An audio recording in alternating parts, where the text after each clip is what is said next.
আসসালামু আলাইকুম guys, welcome to my page Noakhaila lifestyle. আজ গাইয়ান্না ব্লগে শেয়ার করলাম শিং মাছ বোনার রেসিপি।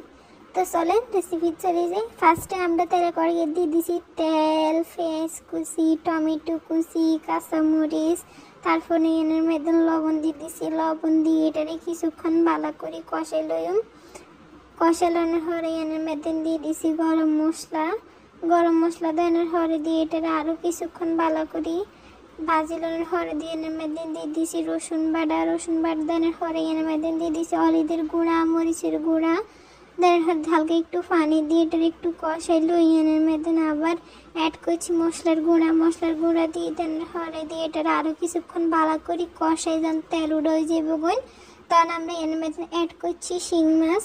তো শিং মাছ দেওয়ার পরে কিছুক্ষণ কষাই দিয়ে আমরা ভালো করি এর মধ্যে পরিমাণ মতন পানি দিয়ে দিই। পানি দেওয়ার পরে দিই এটারে ভালো করে রান্না করি।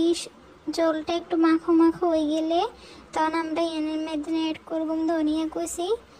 তো ধনিয়া কুচি দেওয়ার পরে দিটা ঢাকা দিয়ে আরও কিছুক্ষণ রান্না করলে হয়ে যাবো নাঙ্গো মজার শিং মাছ বোনার রেসিপি। এরকম রেসিপি থাকবো চ্যানেল লাইক ফলো শেয়ার করে দেবেন। আল্লাহ হাফেজ।